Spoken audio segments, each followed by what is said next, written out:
This Friday, Jamie Lee Curtis and Lindsay Lohan are back to switch things up in Disney's Freakier Friday. Totally. Yes. It's an absolute riot. Woo! And the only movie that can be described as So much weirder than the last time.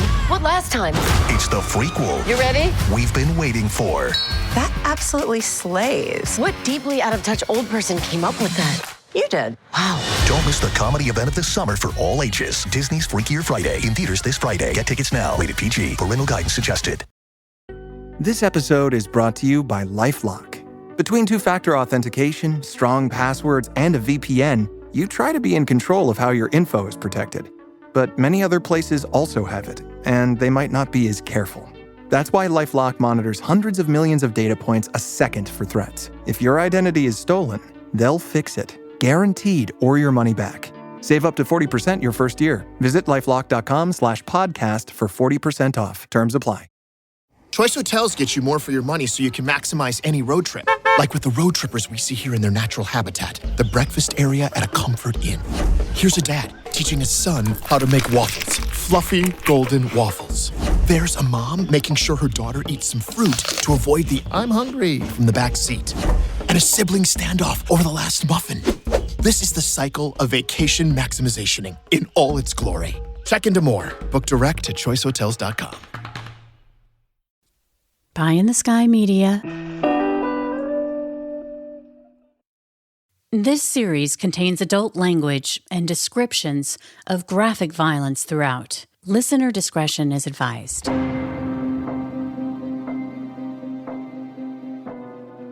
Welcome to Criminal Mischief. I'm your host, Carolyn Osorio. Is it that one of the family members, which we have proof, was participating in this, and it's in one of those letters? I don't know. I do know that Alfred knew about the escape. Hold on 1 second. Participating in knowing where John and Clarence are. Participated in the escape itself. Right. Okay. So then it's evidence. So they're saying, and that's not, you're just spitballing here, right? You don't even know if that's true, right? From the FBI's perspective? I will say this. You're like such a tease. God. Okay. Well, I don't want to give too much out from the book because, like I said, I do, but you gotta, you know, you're telling a good story, and I'm biting. So, That's Ken Widener. And this was one of the many teases I was up against during our interview about one of the most enduring mysteries of the 20th century in America. Whether or not 3 men escaped Alcatraz. My name is Ken Widener. The book that I'm currently in the process of having coming out May 2024, which will be next year. It is called Alcatraz, The Last Escape. I can promise you it will not be like any other book. Some of the information that I uncovered, I really can't say a lot right this minute, but it opened up an avenue of pieces that I promise you will just blow your mind. I had to wait until pretty much the end of the conversation with Ken before I was able to pry out a few juicy new details that will be revealed in Ken's book about the legendary escape that was said to be impossible, which has captured imaginations, sparked heated debate, and fueled theories for more than 60 years.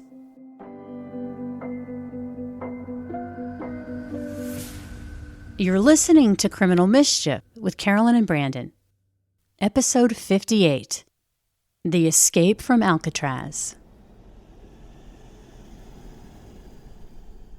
Most of the books that have been written about Alcatraz and the escape are pretty much, very similar. They talk about the escape, the things that they have learned either through reading materials or, believe it or not, a lot of people use and base it upon the movie Escape from Alcatraz with Clint Eastwood. Can you say busted? My working knowledge of the escape was cobbled from a vacation to San Francisco in the 90s and watching the classic 1979 Escape from Alcatraz movie when I was a kid, starring the good-looking but brooding Clint Eastwood as Frank Morris, the brains behind the escape. Here's a scene from the movie where Clint Eastwood, as Frank Morris arrives at Alcatraz and is forced to listen to the warden gloat about how Alcatraz is inescapable. The camera pans down to Frank's criminal file, which is open on the warden's desk, and we see he's been marked as highly intelligent. We also notice, at the end of the warden's monologue, that the nail clipper that was in the ashtray on the desk is gone. Alcatraz is not like any other prison in the United States. Here, every inmate is confined alone to an individual cell.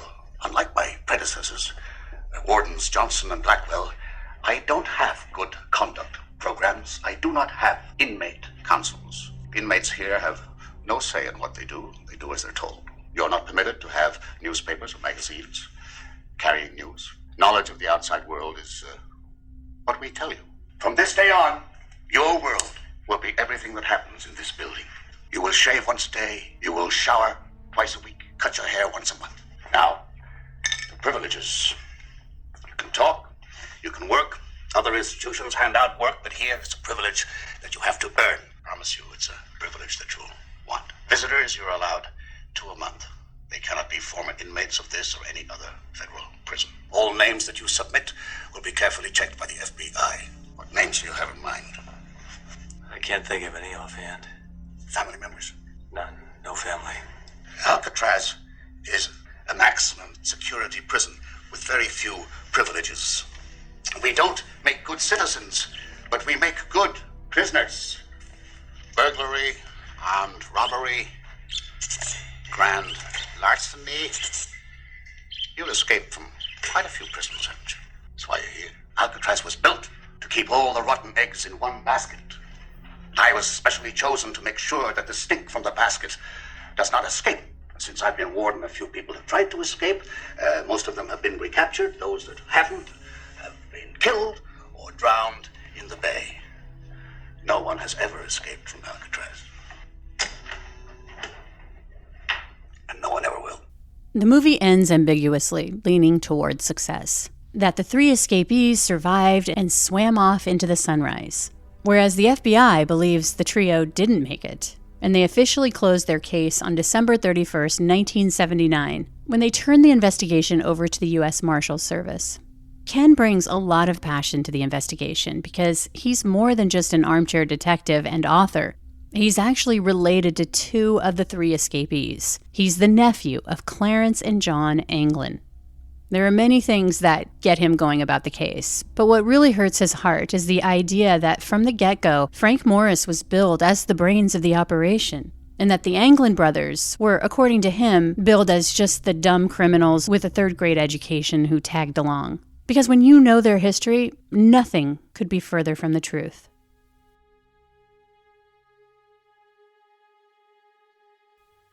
The Anglin family was originally from Donaldsonville, Georgia. I think my mom was actually born in Donaldsonville, and she was well down the line in the number of the children. At some point in time, my grandfather decided that Georgia just wasn't where they were, could make a living at, and he took some money that he had from the war, and he purchased the land down in Ruskin, Florida, which is just south of Tampa. And he moved his family down, and they had better farming, from what I understand. They had year-round farming, whereas in Georgia it was a seasonal thing. But as far as money, they had no money whatsoever. I mean, they were really, really poor. When I say poor, they didn't have a bathroom in their house until like in the 1970s. They would take a bath on the front porch in a wash tub. That's where they took baths at. Growing up in abject poverty is an important detail in the Alcatraz story because this is where John and Clarence cut their teeth at a very young age on learning how to use their clever little minds to create something out of nothing. Because necessity, as Plato so wisely stated, is absolutely the mother of invention. They came from a family of 14. It was 7 brothers, 7 sisters. Alfred was number 5 in the lineup. John was the next after Alfred. He was number 6, and then Clarence was number 7. They were very, very poor. I mean, my grandfather fought in World War I. They were dirt poor farmers. I mean, but they were very, very loyal to each other. And, not having a whole lot, they learned to make do with what they had. I used to say that after reading all the stories and listening to all the stories from my relatives about John and Clarence, John was like the MacGyver of the 1950s. He could take anything and make something out of it. Over the years, Ken would hear elaborate stories about his famous uncles, John, the clever one, and Clarence, the charmer. This makes such sense that they would be so industrious. Yes. Amazing at some of the stuff that they created as children. Well, they actually built their own car. They had, this is like this buggy. They took old beat up tires and they stuffed it full of moss to make the tires where it would roll. And I have a picture of it. It is amazing. It's hilarious the way it looks. They built their own bicycles. They constructed. My mom used to call this. It was almost kind of like a seesaw, but it wasn't quite a seesaw. But they constructed it out of a stump and a piece of board, and they used that to entertain family members. Because you got to remember, in a family of 14, older children watched after the younger children. Mm-hmm. So, and they would create things for kids to play with. And like I said, the things that they created to sneak out of school with, some of the escapes that they did when they were in reform school. It was all training. But sometimes the ability to create something out of nothing can be a double-edged sword. You know the saying, too smart for their own good. We'll never know if the England brothers had an opportunity to use their bond and ingenuity for good, like, say, the famous Wright brothers, who after 4 years of working together would create the first airplane. But unfortunately, the England brothers, number 5, 6, and 7 in the succession of 14 children, Alfred, John, and Clarence, went another way. At some point, they started robbing banks. And when they got caught, they would bust out of the prisons. But they had a tell. They couldn't stay away from their very tight-knit family. The familial gravitational pull was too strong. It trumped their good sense. And even when they wound up, robbing and stealing batteries out of cars to make, little small change, and they would eventually get caught and they would go to a state prison. They were only there for a short period of time before they escaped. And they would always go, it was just the funniest story. They always went home. And the cops always knew where to find them at. They would go. I remember one time the story was Clarence was in a state prison in the north part of Florida. And the family went to visit him. He had told him, he said, "Hey, will you bring my guitar?" He was a musician. Then he writes him and says, "I tell you what, just forget it. Don't bring it." But they came anyway. And he said, "I'll see y'all tomorrow." And they thought he was joking. Well, before they could get back home, he had already busted out, swam across the Tampa Bay, and shows up the next morning. He walks in the front door or the back door where the kitchen was, and they're all eating breakfast. He sits down and starts eating breakfast with them. And a few hours later, here comes the law, and they arrest him and take him back to the state prison. So, what's bad is that then after the escape, they could never go home again. You're right, and this is the reason why. This was a very important piece that Whitey told them when they escaped in Alcatraz. Don't ever look back. According to Ken, it was Clarence, the baby brother of the three, who would talk John and Alfred into robbing a bank in Alabama. A tipping point decision that would ultimately lead two of the three brothers, John and Clarence, to the Rock. Clarence was a ladies' man. He was a partier. He was a risk taker. He was the one who originally came up with, they wanted to rob the bank in Alabama. John didn't want any part of it to begin with. And Clarence talked him into it, because they needed a fast car. John had a very fast car at that time. So Clarence was a risk taker. At the time, Clarence and Alfred were already on the run after another prison break. They robbed a bank in Columbia, Alabama. They stole, the estimated was like $19,000, but they recovered every bit of it except $500. When they were caught, they went before a federal judge in Alabama. Now listen to this. They were tried, convicted, and sentenced in the same day. I have the manuscript of the court hearing. And You can tell that they took a plea bargain because the way that John answers some of the questions, the judge calls the court-appointed attorney for them up to the bench. He said, I thought you talked to them about the deal. So there was a deal on the books or laid out, and they all three pled guilty. Okay. John received 10 years federal time. Clarence and Alfred received 15 years, and that's because they were already on the run for another escape. They had escaped from Florida state prisons. They were on the run when this occurred. That's the reason why they got 15 years. And they were basically probably told, you go to Atlanta, you do your time with good behavior, you'll be out in a few years. So they're sent to Atlanta the very next day to start their federal time. Well, the state of Alabama said, no. They brought them back and charged them again for the same crime on state charges and gave each of them 25 years. That's when they decided that, we're not, and they pled innocent at that time. They pled not guilty. Right, because they weren't taking that deal. The deal. Yeah, exactly. Yeah. So Alfred, the whole time that he was in the federal penitentiary in Atlanta, he wrote, and I have the letters that he wrote to the ACLU, he tried his best to get the state overturned because of it being double jeopardy. But there was a precedence already out on the books that allowed a state to do this. According to Ken, the state of Alabama wanted to do more than give them all 25 years on top of their federal sentences. They wanted to give them the death penalty for they luckily got 25 years because right after this, I feel like I'm jumping back and forth between stuff. Did they kill somebody, or was this? No. This was common at that time in the state of Alabama. For bank robbery, you could receive the death penalty. And they actually tried to electrocute them. They wanted to put them to death.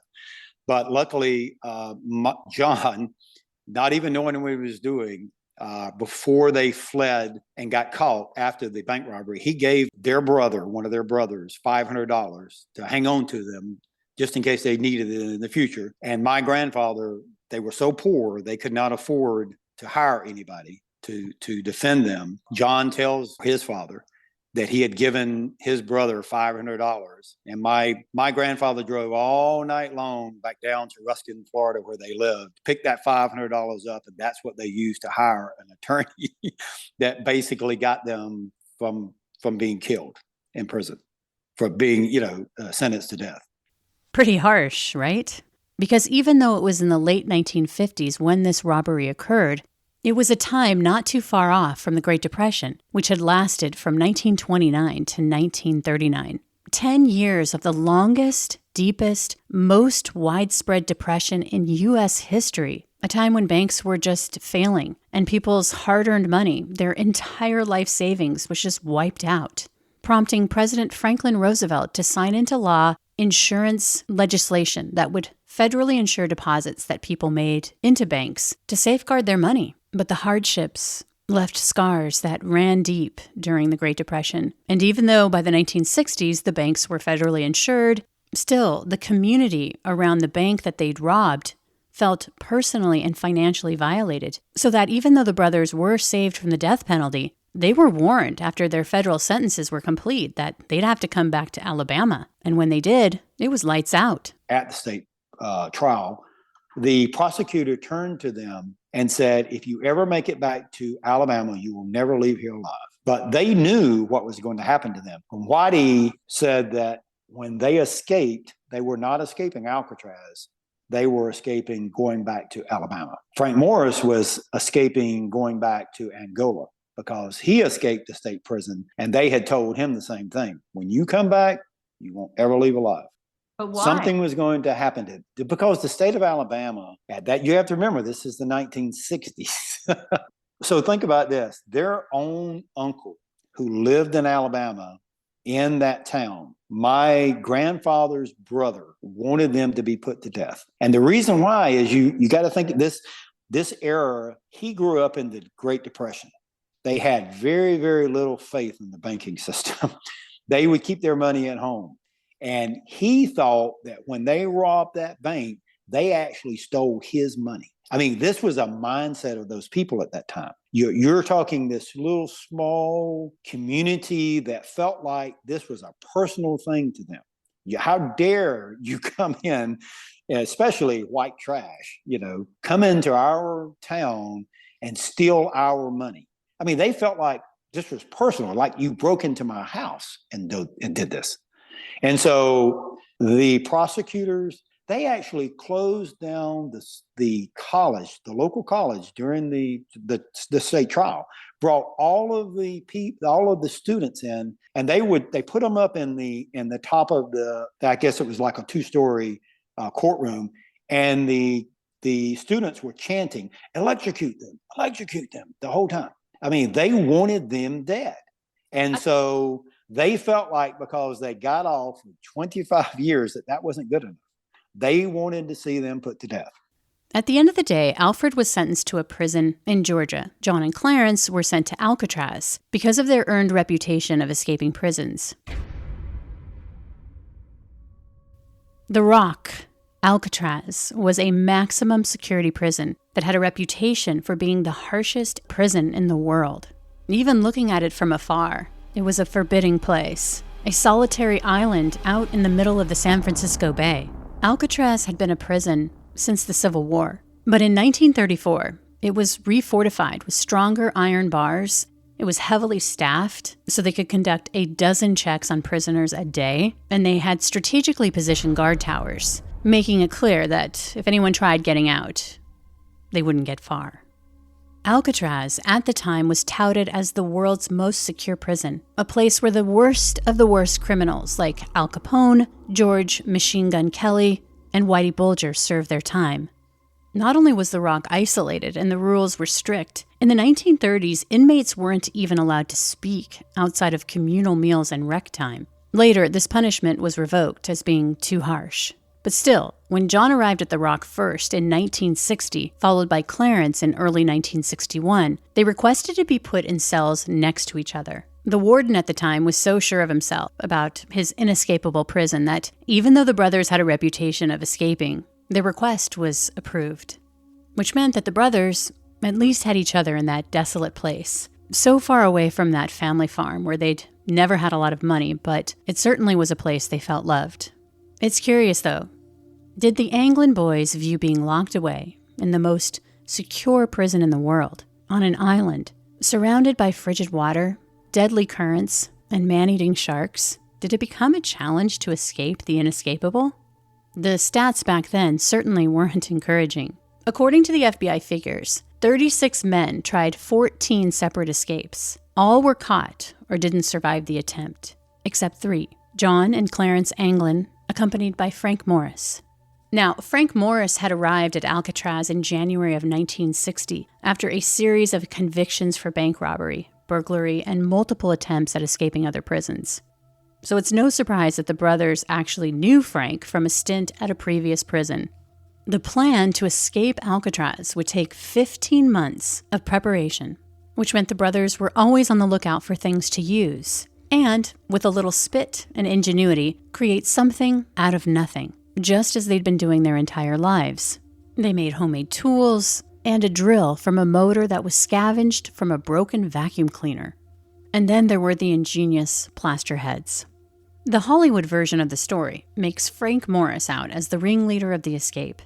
After all, he had an IQ of 133, which put him in the top 3% of the population. For scale, Albert Einstein was around 160. But according to Ken, Morris wasn't the driving force behind the escape. It was John and Clarence. When you watch the Alcatraz story with Clint Eastwood, you get the impression that Frank Morris was the brains behind this escape. It's far from the truth. Even the FBI file brings it out that all of this was John Anglin's plan. And John and Clarence are the ones who made all of the heads. No one else made it. And they nicknamed them after childhood names that they grew up with. In fact, the one that they made for Wes, who didn't go, they named it Oink. And Oink was the nickname they gave Alfred when they used to when they were growing up as kids. I mean, it's totally amazing. They actually used heads, dummy heads. They would take ladies who used to wear wigs. They had these styrofoam heads that they would put the wigs on. Well, one of their sisters used to do that, and they would take that head when they wanted to sneak out of the house, and they would put it in the bed with the wig on. And so when my grandfather came in to check on, because and believe it or not, now with these 14 people, they lived in a 3-room house. They had the kitchen, they had a bedroom and another bedroom, and that was it. And so all of them were in one room. And so they would sneak out of the house as kids, and they would put those heads in the bed so that when their father came in, he would think they were still in the bed. So this is something that they did when they were kids. And they utilized that same method when they got out of Alcatraz. We'll get to the 4th inmate, Wes, who was supposed to be a part of the escape shortly. But let's get back to those ingenious dummy heads that were so dramatic and important because they provided the much-needed cover at night when the inmates were working on their escape plans inside the walls, which meant they were outside of their jail cells. Here again, John and Clarence brought their amazing self-taught artistic skills to the table, and Clarence, being Clarence, was able to manipulate his way into a position at the prison's barbershop. When he was cutting hair and chatting, he purposefully let clumps fall into the cuffs of his pants that he'd rolled up. And then, at the end of his shift, he would walk back to his cell in full view of the guards. He collected enough hair to cover 4 dummy heads and their eyebrows. These plaster heads were so realistic, they were able to fool the guards during night checks, so it looked like the inmates were tucked into bed asleep. Clarence and John both became painters, and they painted portraits. John painted 2 portraits of his girlfriend and her sister, which we have today. And he used those paintings to get the paints that he painted all the dummy heads with, and also the back cardboard inserts they used for the vents. That's where he got the flesh tone paints from. So we actually have those paintings today. They were really good.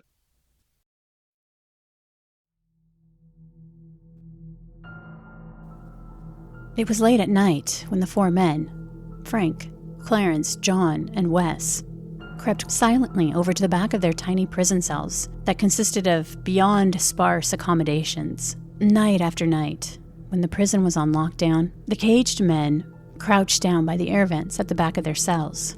Poised with a crude homemade tool, each man in his own cell quietly drilled closely spaced holes into the wall that surrounded a ventilation grate underneath the cell's sink. They would use spoons to chip away at the concrete, and eventually, a portion of the wall large enough for a man to go through was removed. They were building and getting out of the cells. John was actually the first one out of his cell. He actually discovered how to get out of the cell by chipping away at the concrete. Of course, John had planned ahead. He'd painted 4 cardboard pieces that perfectly fit the wall vent that had been removed. He'd painted the color to match the green cell wall. So during the day, nothing appeared amiss in their cells. The vents were large enough for each man to shimmy through. Once they were on the other side, a tiny taste of freedom. The prisoners had gained entry into the unguarded utility corridor behind cell block B. Once through, the men would make their way down the corridor and climb onto the roof of their cell block inside the prison. A large enough space for them to set up their secret workshop, a place they would gather each night after placing their dummy heads at the tip of their beds, so when the night watchmen made their rounds, they were none the wiser. They would take turns keeping watch for the guard, using a homemade periscope that John had constructed out of spare parts. It was crude, but effective. As winter turned to spring, the men would steal anything and everything they could get their hands on, including more than 50 raincoats. Clarence was a crack seamstress, and he painstakingly stitched them together to create life preservers and a 6x14 raft. The seams of the raft were carefully vulcanized, which is essentially a process whereby you heat rubber with sulfur to improve its elasticity and strength. They had access to, I think it was 2 Popular Mechanics magazines. In there, they talked about how to vulcanize rubber, like how to make a life preserver out of rubber materials and how to take something hot and melt the plastic or the rubber together. So they took raincoats. They had over 50 raincoats that other inmates donated to them.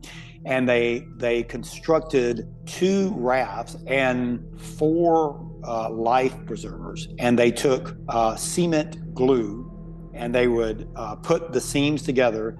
John sewed them. And then they had hot water pipes that were in the top of over the cell house blocks. And they would use those hot water pipes to vulcanize the seams. Now, people would say, well, wow, that's, that it probably didn't hold up too good. But in some of the FBI files, one of the life vests that they discovered, which had a hole in it, they took and patched the hole, covered it up, filled it full of air, and set 45-pound weights on it, and it stayed inflated for 45 minutes. Wow. They took the raft that they left behind, they inflated it and put weights on it, and it stayed for hours. But during the long months of planning, they still didn't know how to get safely out of the actual prison. The ceiling was 30 feet high, and they would have to carry all that gear. A eureka moment happened when they realized that they could climb a network of pipes that led to a ventilator at the top of a shaft, which they removed. But they would need to keep the ventilator in place until the night of their escape. So ingeniously, they cut a bar of soap into what appeared to be a realistic bolt from a distance, so the large vent still appeared to be screwed in place. But the escape team was having issues with their 4th man, Wes, who ultimately wouldn't go with Frank, Clarence, and John that night. Ken says that he got the scoop from former Alcatraz inmate, the infamous mob boss Whitey Bulger, who he would exchange a series of letters with. I know one guy got left behind. Actually, he didn't get left behind. He didn't go for a reason. He chickened out? Not quite. In the 17 letters that I corresponded with Whitey Bulger, he shared with me a lot of detail about this case. Some things that I promise you people don't know about. He was very good friends with John, Clarence, and Frank Morris. He even told, I'll share this. He said that the first time he ever met John reminded him of Steve McQueen. He said the very first time I saw John walk across the yard, I said, "Oh my gosh, that looks like Steve McQueen." He was good looking, huh? Yes, John and Clarence both were very, I guess, good looking men. Bulger was the organized crime boss of the Winter Hill Gang in the Winter Hill neighborhood of Somerville, Massachusetts, near Boston. He'd been arrested in 1956 for robbing banks and was sentenced to 20 years in prison. 3 of the 9 that he served were at Alcatraz. And Bulger shared with Ken the details of why Wes wasn't included in the escape. At first, Wes was a very loudmouth individual. And according to Whitey, he started bragging to other inmates about the escape as they were planning it and getting it going. Well, the trio went to him and basically said, okay, you got to shut up and you're not allowed out in the yard anymore without us.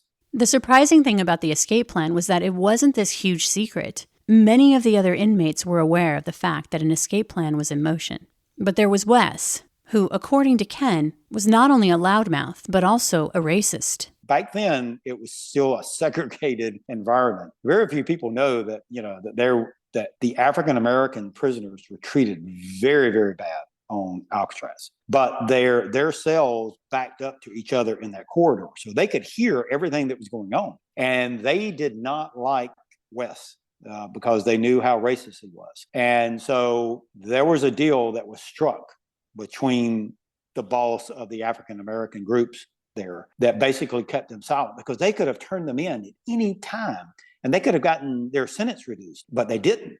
They did not do it because they wanted them just as much as the white inmates. They wanted them to be successful because they felt like a successful escape from Alcatraz would shut that prison down and would allow them to be moved into other federal penitentiaries where they could get representation. They had no representation whatsoever. Nobody really did on Alcatraz, because the only way you could get over there was one lawyer who tried to help different inmates, but it was a really isolated place. And the inmates were right to help the escapees. Alcatraz would be shuttered in March of 1963. Authorities claimed the prison was too expensive to operate, that the decision had nothing to do with the escape of John, Clarence, and Frank.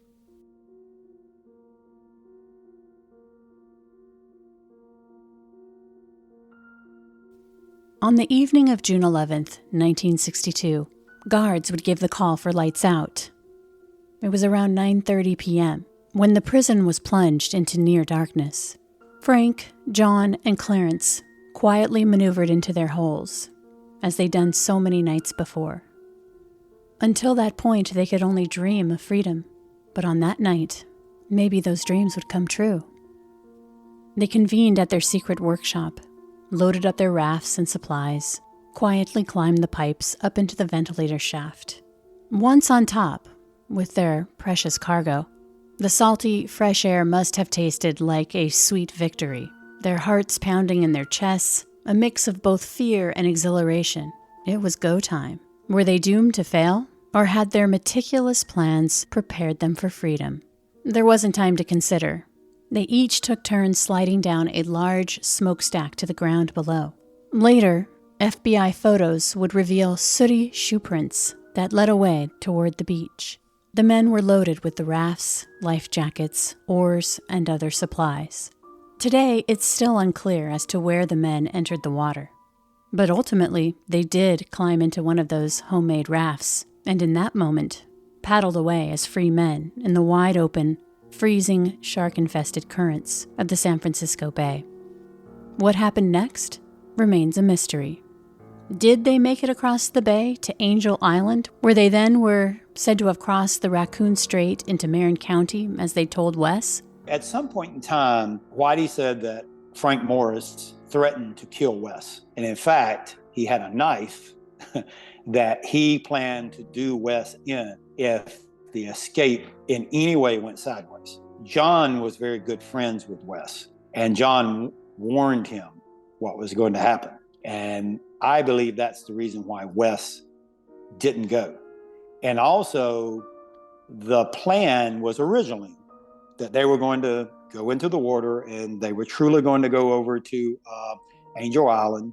That was their original plan. And they were going to go over to, they were going to cross the little strait. They were going to go into the next county, steal a car and head to Canada. That was where their original plan was. The plan changed, but they did not inform Wes of the plan. Did they perish at sea, as the FBI believes? Or was there an alternate plan all along, one that they made sure to never share with Wes? It was early in the morning on June 12th. The twin beds that the inmates slept in were up against the wall and the prison bars. Inmates had to sleep with their pillow facing the metal prison doors. When the guard walked by the cells for an early morning bed check, inmates John, Clarence, and Frank were lying in their beds. The guard could see their heads, but they weren't getting up. At Frank's cell, the guard doing a check would reach through the bars and touch the head, which summarily rolled off the bed and hit the floor, revealing that it was a dummy head made of plaster, flesh-tone paint, and real human hair. The prison immediately went into lockdown. The FBI was contacted right away.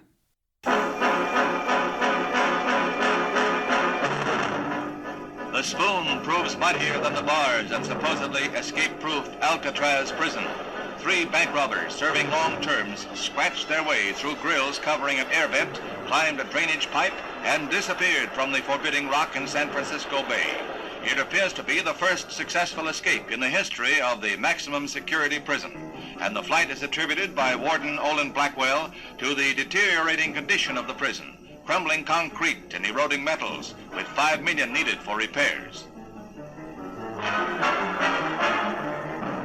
The men the walls couldn't hold are Frank Morris and John and Clarence Anglin. Authorities believe that Morris, who has a superior IQ, masterminded the escape. Ironically, the wanted posters offer only the nominal reward of $50 each for information leading to the arrest of the prisoners. They painstakingly fashioned dummies of plaster with hair of paintbrush bristles to stand in for them during cell check. while they covered an escape hole with a cardboard grill. All of this was within easy visual range of the guards in the gun galleries. They climbed drain pipes to the top of the cell block and then slid down vents to the ground. Again, all of this within sight of guards. The escape triggered the greatest manhunt in San Francisco's history, as agents of the FBI, Coast Guardsmen, Highway Patrol, sheriff's deputies, and local police join in the search. Whatever their fate, the three convicts have apparently accomplished a feat that many have tried with no success.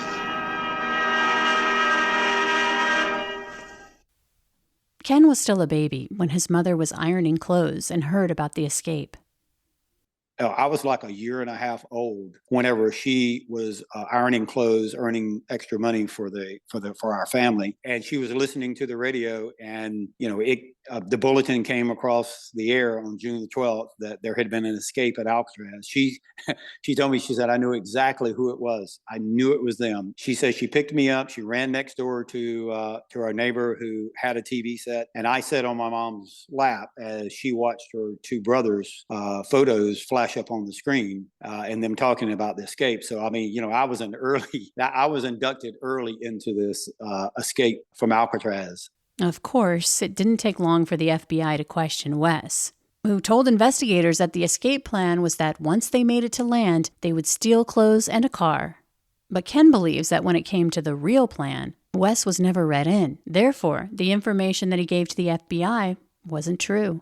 The FBI asked him a very important question, and he didn't know why, because he didn't have access to see the other inmates' cells. Mm-hmm. But his information about what he did that night, to me, proves that he was not going to go. And even Whitey said that he chickened out.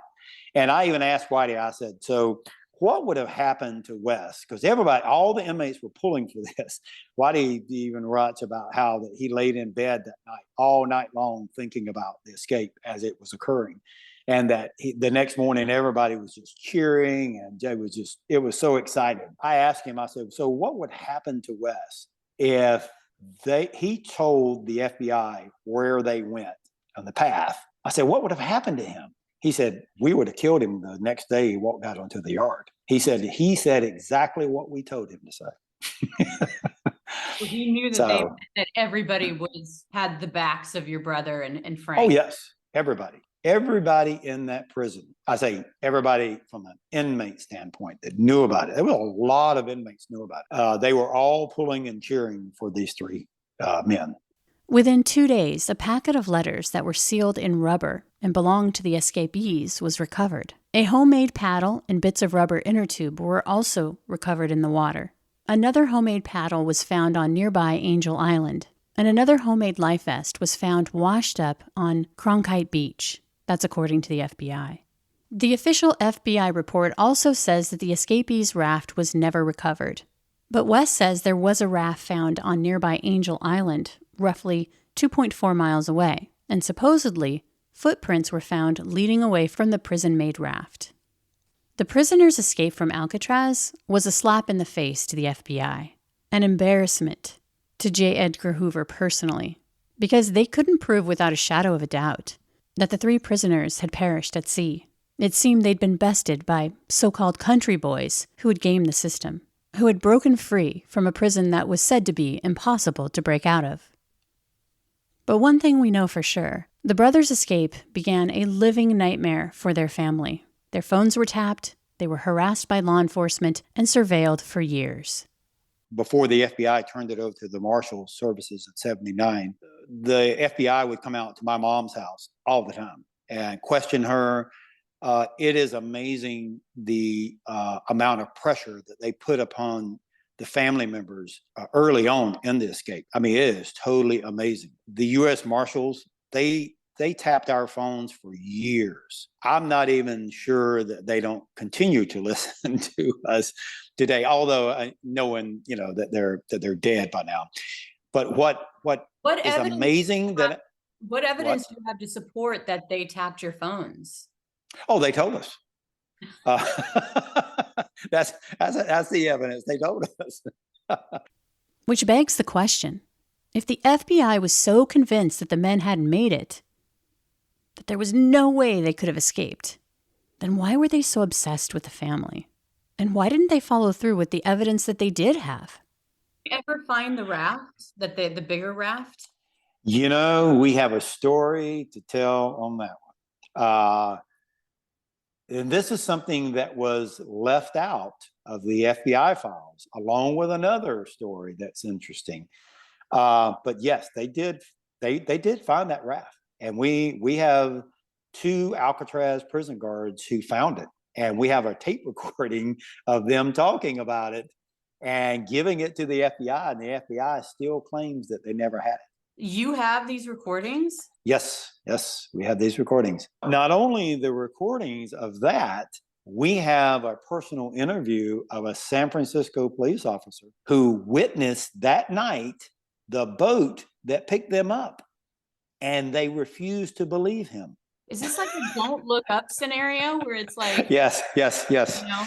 You're exactly right. It's just like the movie Don't Look Up. You know, people know to, and we have, I mean, this San Francisco cop, because they were almost accusing him of being part of the process. He gave an interview to the San Francisco Chronicle. I have the newspaper, and we all, when he gave it back in 1962, it's amazing the story he told. And then we actually went out and interviewed him. He's dead now, but it is totally amazing. He tried to tell them, I saw the boat that picked them up, and they would not believe them. Apparently, that San Francisco police officer was watching the bay in the early morning hours of the 12th. He was near the shore when he observed a boat at the midway point between Alcatraz and the mainland. The boat was just sitting there, which was odd to him because he was very familiar with the area, and it was unusual for a boat to just be there. He didn't see anyone fishing. It was just sitting there. This is an important part of the story, which we'll get into in a bit. Ken says that growing up, the brothers' escape was a dark cloud over their families' heads. There had already been a massive distrust of law enforcement. But over the years, this exhaustive investigation would metastasize this distrust into a cabal of anger, resentment, and paranoia. And if you'll recall, the Anglin family were very tight-knit. It sounds like when it came to the Anglin family, blood was definitely thicker than water. And at the time, they wanted to believe that the brothers had made it. They were encouraged after they went to visit Alfred in prison. Remember, he was the brother that had participated in that Alabama robbery. He too had been slapped with both state and federal time. And whereas his brothers were sent to Alcatraz, he was serving time at a prison in Georgia. The thing is that Alfred was about to go up for parole on his federal robbery charges, not long after John and Clarence had escaped from Alcatraz. If you'll recall, he had taken a plea deal for 15 years. And then the next day, like his brothers, he was also charged again for the same crime by the state of Alabama and was ultimately sentenced to an additional 25 years. Now, if you're wondering how could Alfred be up for parole if he was sentenced to 15 years in federal prison, there's a story. We find out later that he participated along with Whitey Bulger in the MK Ultra CIA drug program in Atlanta.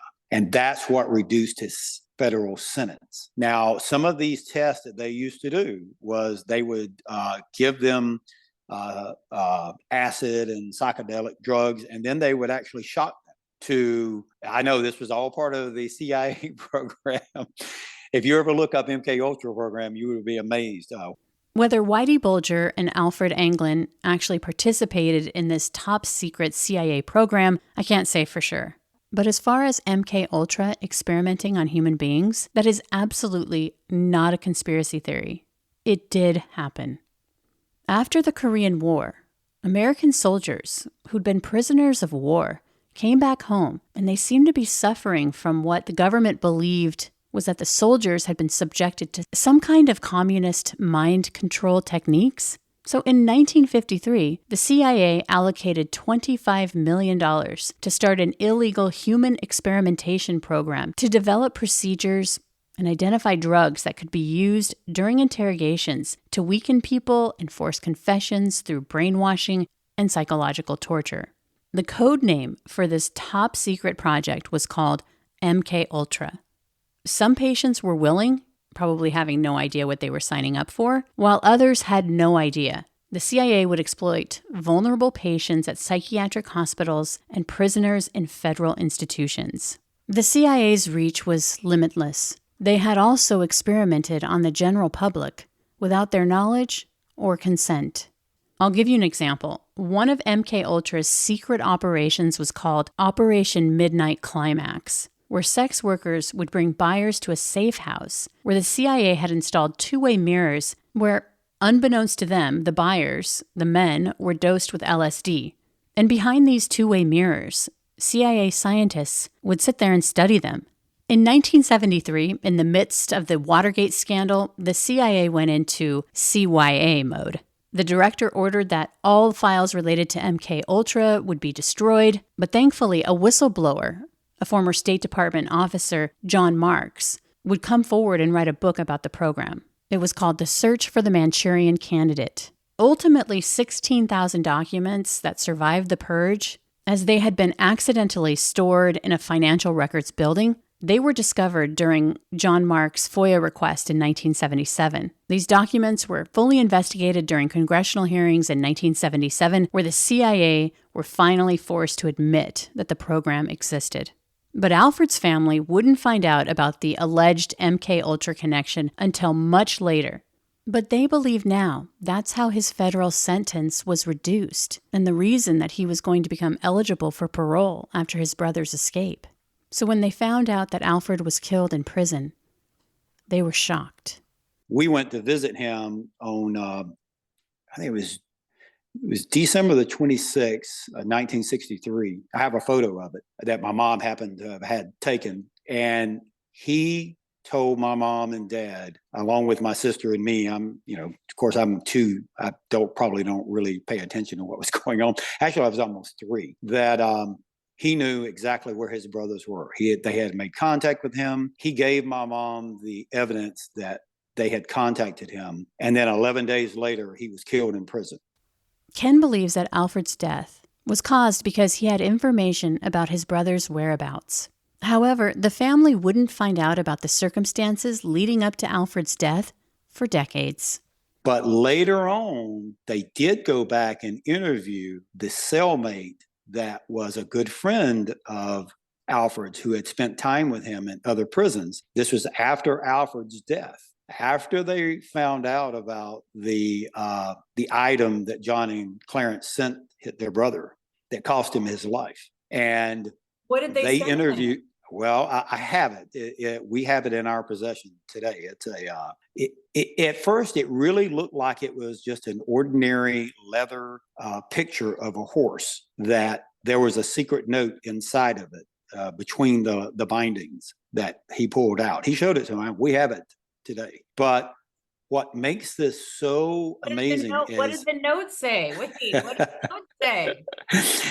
Well, the note was, we don't have the note. It was destroyed. He destroyed it after he read it. But he did tell my mom what was on it. That, he said, I made contact, or my brothers made contact with me, or our brother, because that's also her brothers. And he said, I know exactly where they're at. And as soon as I make parole, he was up for a parole hearing in January of 1964, just a couple of weeks away. Okay. This is what makes it so interesting. And he said, I know exactly where they're at. And as soon as I get out, I'm going to join them. Well, of course, he never made it to his parole hearing. They claim he tried to escape and was electrocuted trying to get out of the prison. Now, does that make any sense? Like, he's a trustee. He's coming up for parole hearing at the end of January, but yet he decides to escape. Ken says there's a lot more to the Alfred story. I have gone through those FBI files so many times. The 17 volumes that is, out to the public, heavily redacted. And I'm just amazed at some of the stuff that I've come across, like all of the interviews that were done. They went right after the escape, the FBI did, and they interviewed every single person at Alcatraz. They went back and interviewed every one of the inmates that at Lewisburg, at Leavenworth, that anybody who had any contact with Clarence or John. And they went back to even some of the state prisons they were in. They interviewed every single family member. Now, who would you think would have been the obvious person that they should have interviewed?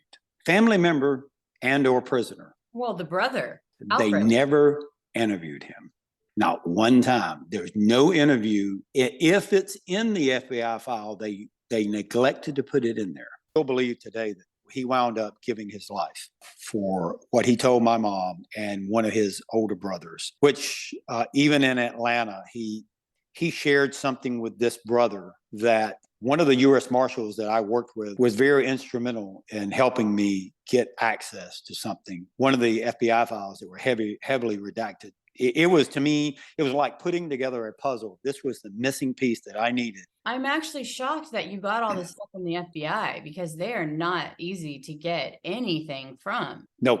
I'm battling with them right now with my local congressman and senator. Believe it or not, they still have in their possession family items that the family members who wrote John and Clarence, they still have it in their possession and will not give it back. Like photos, they have a photo of me and my sister that my parents wrote one of the brothers. I don't know who they had written, and other family members had sent, letters, and they have every bit of it and refuse to return it to us. What is their reasoning of why they won't give it? Because they won't tell us.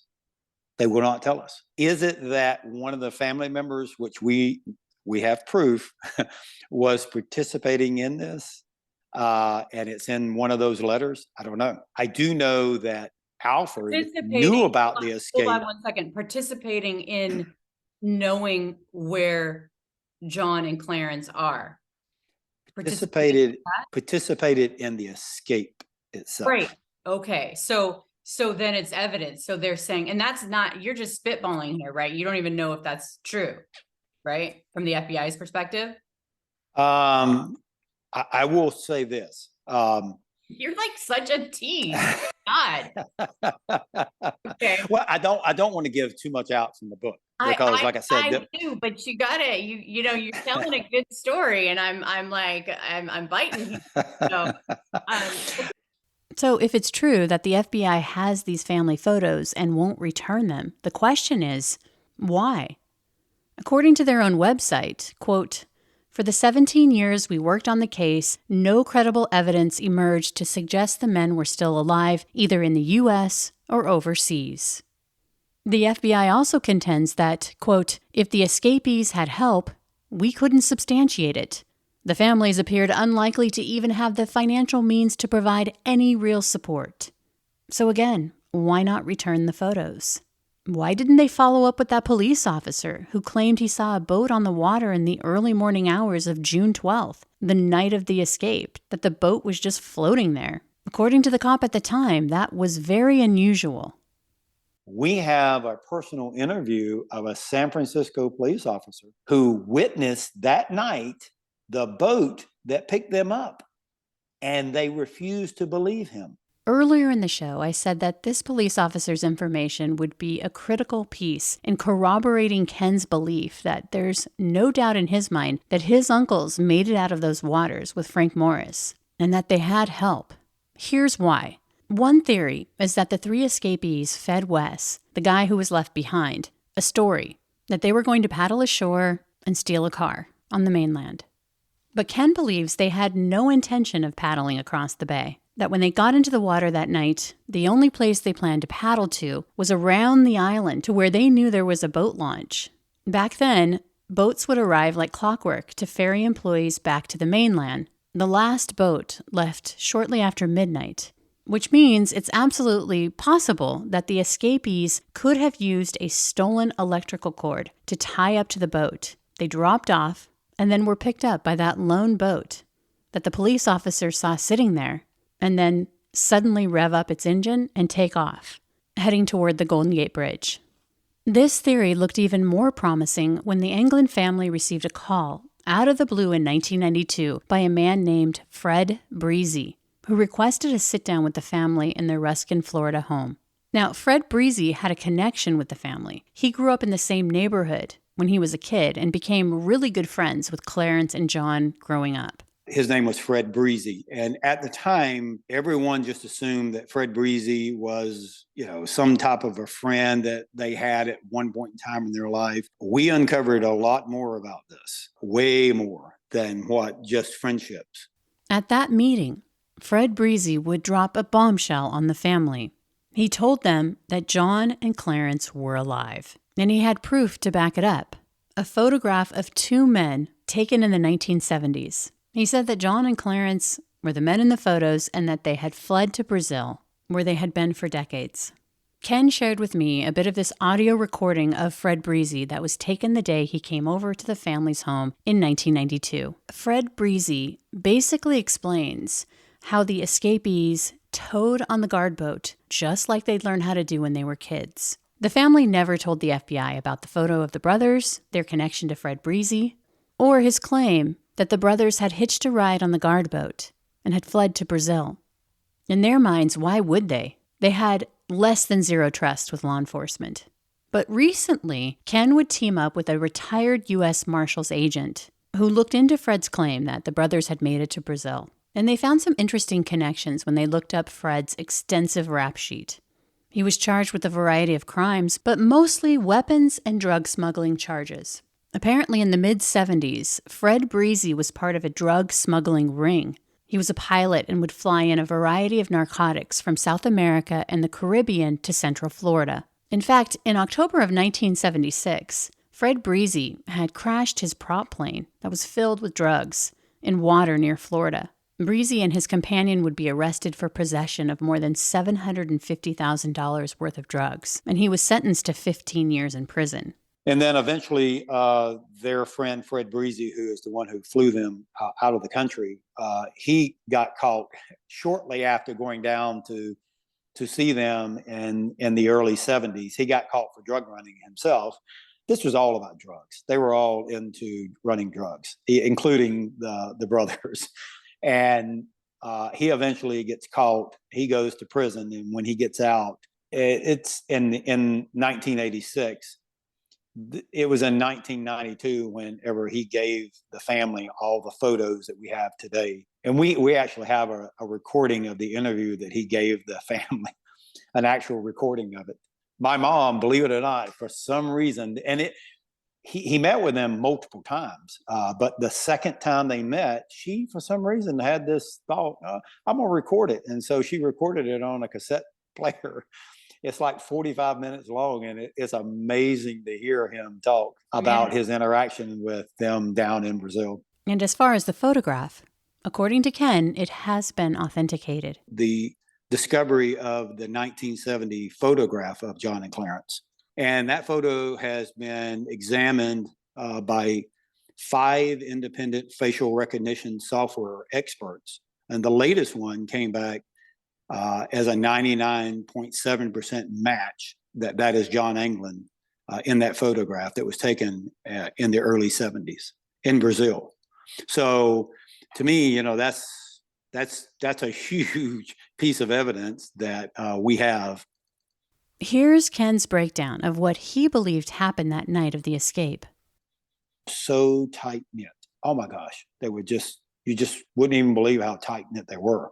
Later, we would find out that one of the older brothers, we find out later on that he not only knew where they were at, he helped set stuff up. He didn't participate in the fact that he actually drove them somewhere, but he did help facilitate the plan that when they made it into the water, they had a boat waiting on them that picked them up, and their best friend flew them into Mexico. I mean, we have proof of that. Flew them to a place that was a resident of another mob boss. And after Alfred's death, they notified Alfred where they were at. That's how Alfred knew where they were at. Alfred had been to this place before. And when Alfred died, their fear of him saying something drove them into Brazil. That's where they eventually wound up at, was in Brazil. That's where they married, they had family, and they purchased a pretty large farm, which they made a good living at. And they're buried somewhere very close to there in some cemetery that we're going to find at some point in time. And here, finally, at the end, we get to Ken's ultimate tease, the ultimate conspiracy theory that, who knows, just might be true. You would think that they're trying to do this because they want to locate John and Clarence. I am almost certain they have always known where they were at. And it was a convenient to leave them where they were at. And I say that because when you read some of the stuff that's in our book, and I try not to be a conspiracy theory nut. I don't consider myself to be one. And like I said, I'm going to lay out some things on the table for people to read, and you make your own mind up. And I think you will probably go, I understand why they did not want them to come forward, because they could have had information that would have gone against a narrative that was being played against our country at one time. So it wasn't what you're alluding to, reading between the lines, is that they didn't want them discovered because they didn't want to acknowledge that these people had survived and that they had escaped, this inescapable prison. But it could be related to a larger story. I believe that John and Clarence and Frank Morris, while they were in Mexico for a short period of time, came in contact with someone an event that happens after the escape, that they came in contact with this individual. And after the event occurs and the narrative goes out that this is what happened, to this story, they find out and realize that John and Clarence and Frank Morris, if he had contact with this person, could change the whole story that was being told to the public. Well, you brought like Whitey Bulger into the. Well, there's another mafia involved in this. Okay, right. I'm saying like the mob stuff makes you think of the whole conspiracy thing and Kennedy and Yes, you're going down the right track. Right. So I mean, this is not quite a scoop here. Yes. And you've got to be just so happy. I can see the smile on your face. I'm telling you, it's going to be a good book. Alcatraz, The Last Escape by Ken Widener and Mike Lynch will be released in May of 2024. Up next, join my co-host and producer Brandon Morgan and I as we discuss the escape from Alcatraz in our bonus episode. And as always, thanks for listening. From Cloud 10, Criminal Mischief is a pie-in-the-sky production recorded in the beautiful Pacific Northwest. We're produced by Brandon Morgan and myself. Music by Soundstripe. I'm Carolyn Osorio, your writer and host.